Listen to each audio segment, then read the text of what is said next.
Hi friends, welcome back to my channel. I hope you're all doing well. Thank you for everyone who voted on my poll about video ideas. I'm still figuring out my channel a little bit, but I'm really loving this direction of mindful, intentional planning and ways to kind of stop the doom scrolling cycle and break some of those habits that we tend to do. So I think the first part is how physical clutter and digital clutter can feel very similar.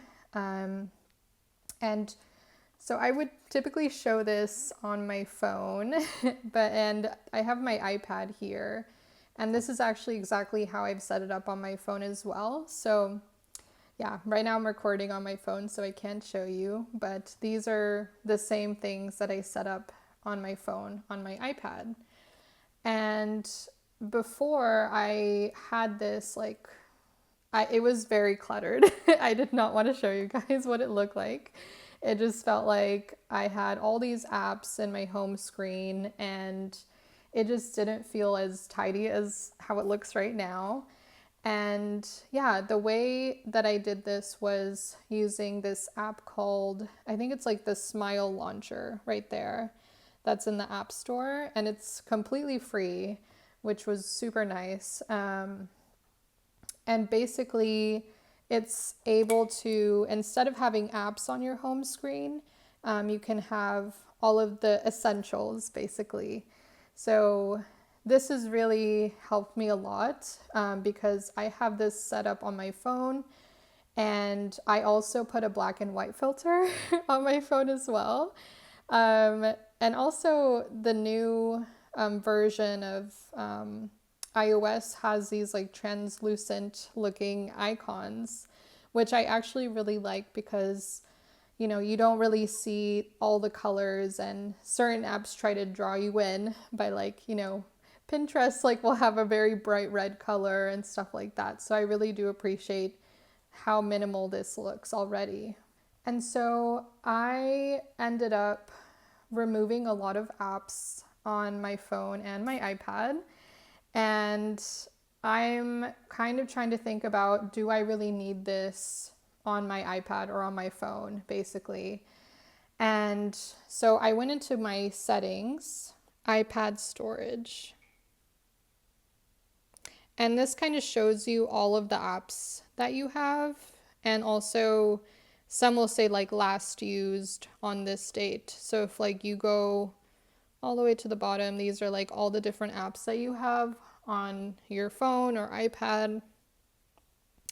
And I think this is really nice because you can see what you're actually using on a day-to-day basis. And for me, I definitely had a lot of stuff that were I think I cleared 20 gigabytes on my phone because I just went through and deleted some of these apps. So yeah, for example, you could just scroll to the right and delete ones that you're not using.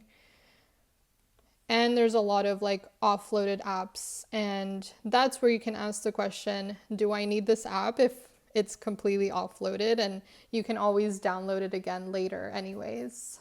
Yeah, so once you clear out a lot of the apps that you have, I think it's really important to ask the questions.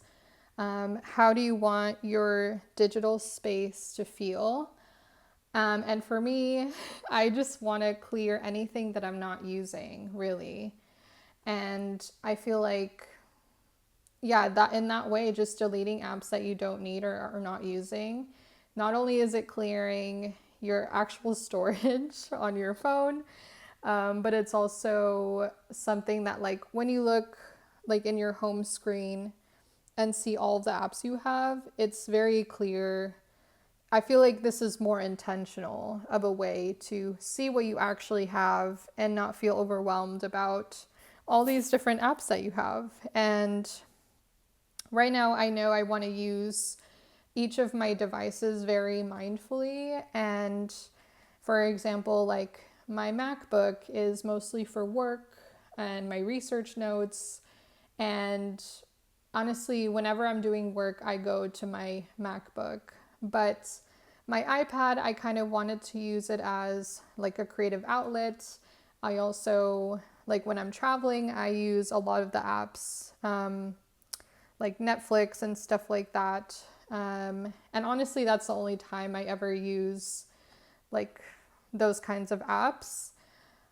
And I also want to get into like digital art and stuff like that. So I think having an intention with each device that you have, I think is very important in this digital detox and clutter mindset. And then another question is, what digital tools actually support my goals? So yeah, here I kind of wrote down like what I use different things for, like my Apple Notes. I think this is a way for me to just jot down notes for meetings, quick notes. I have like my coding notes in there, and also just like random checklists like for groceries and recipes. And so far, this really works for me because there are notes that I don't want to lose track of and where I can just quickly jot things down. And if it's important enough, I want to definitely put it in my pocket planner and have a space for that.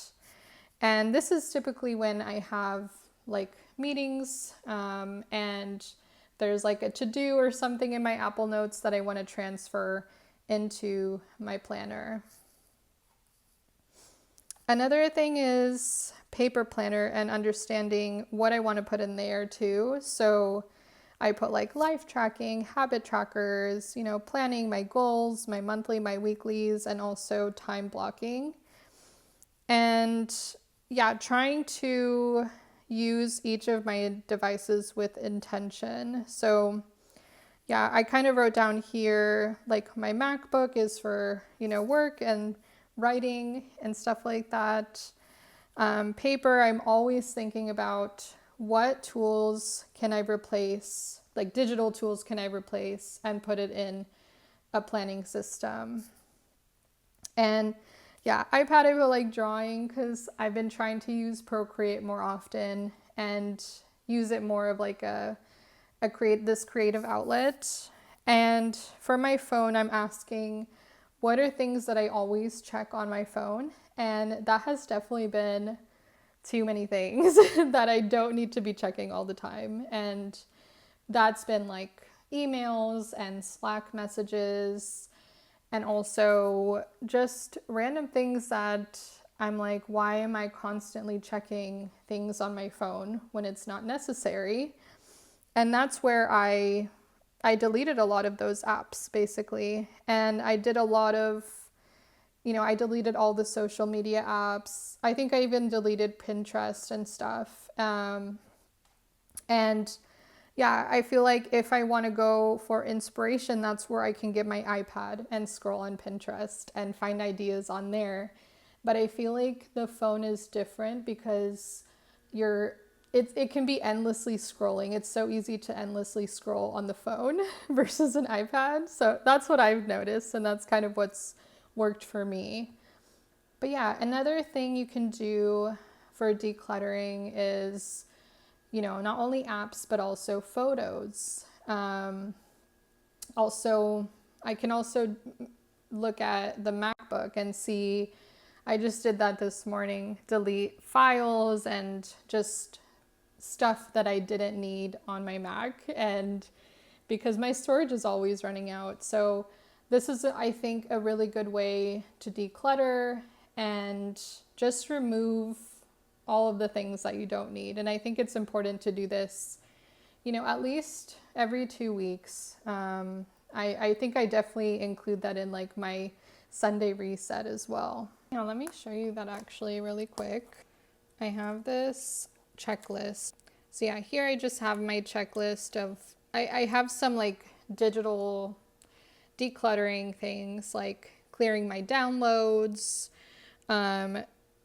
clearing also my email inbox and like reviewing my calendars and stuff like that, organizing my Apple Notes as well. So this is something I like to do every week, just so whenever I'm looking at, my emails or my download folder where all this junk just tends to pile up, it's just nice to come back and just have like a clear space to work with.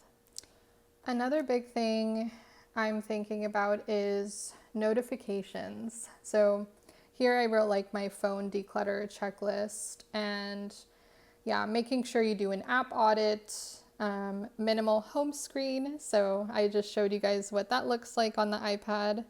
And then also notifications. So I've turned off a lot of notifications on my phone, where the only notifications that are on are really important ones, like my calendar, my messages, my WhatsApp, really stuff that I need, people to contact me on there. And I've removed like my email app and everything else. So yeah, definitely turn off notifications when you can. And that will just help you reduce the time that you're picking up your phone. So yeah, I think that's another big one. And on the topic of picking up your phone, if you're really trying to do a digital detox, like completely, not check your phone and just remove, if you're able to do that, really, and kind of trying to understand why you're picking up your phone. I think I talked about this in my previous video, but doing phone checks. So writing down like, on any notebook or notepad, and just writing down the date, writing down the times that you really want to check your phone, but you have this open instead, and writing down the reasons of why you want to check your phone, the feeling that you have, so you can understand this pattern of why you want to check your phone in the first place. Like, are you stressed or overwhelmed? Are you bored? And trying to replace those feelings with having something that you can do instead. And yeah, I've been definitely exploring this topic of what are like these brain on and brain off activities that you can do instead. So yeah, I definitely think I'm still working on this because I'm still trying to figure those out for myself. But I definitely think if you're just bored or you really just want to do something mindless, I think it's important to understand what those brain off activities are and hobbies that you can do instead. So I just wrote down a few ideas here, like journaling, like maybe you can just look at some reflections and see things that you want to journal about. Coloring, this is also a really nice kind of mindful activity that you can do that you don't really have to think, really. And I also put here like decorating my planner, because trying to do something creative can also be, I don't know, like sometimes it can be mindless, but at times it's just like a fun activity to do and you don't really have to think that much about it. So yeah, I definitely feel like my habits for picking up my phone have changed a lot with not only having this planner, but also changing up this, making my digital tools more minimal. And honestly, yeah, I feel like when I open up my phone or my iPad, I feel like there's this intention now where, because I've set it up like this, I now know, oh, I really don't want to be, scrolling or looking at different apps. So I've definitely become more aware of my screen time. So yeah, I definitely recommend trying this out for yourself. I think a really good step is deleting all the apps that you have. Not all the apps, but the ones that you're not using on the regular basis on your phone. And I've deleted all my social media apps and apps that I haven't used in a really long time. And I feel like this has made me more intentional about picking up my phone and realizing, oh, I don't have any apps in there, so there's not really that much to check. and realizing like you're using your phone as a tool to make your life better, not make it more stressful or, waste your time really, and spend that time on doing things that you like to do, your hobbies and learning new things. And even simple apps like, I still use Apple Notes as like, a way to just jot down quick notes. And this is something I use a lot, and I'm trying to be more intentional about it because I find that with digital notebooks, that I don't know what it is, but I feel like once I write it in there, I will never go back and look at it. And I have been realizing things that I write down in my planner, I will go back and look at and see and just remember a lot better. So this is also something I'm exploring as well, trying to implement my digital tools into a notebook or a planner because that helps me remember better. So yeah, trying to do inventory on the apps that you use all the time and see, is this making my life better, or is it not helpful really for what you need? So yeah, I hope this video was helpful. Let me know in the comments what you're wanting to replace your phone with, and maybe that's journaling, reading, more hobbies, using your planner more. I'm also interested in what apps you're kind of doing inventory with and seeing what you can replace, basically using paper planning. And yeah, if you use Notion or different planning tools, I'd love to know more about those. Thanks so much for being here, and I'll see you in the next one. Bye.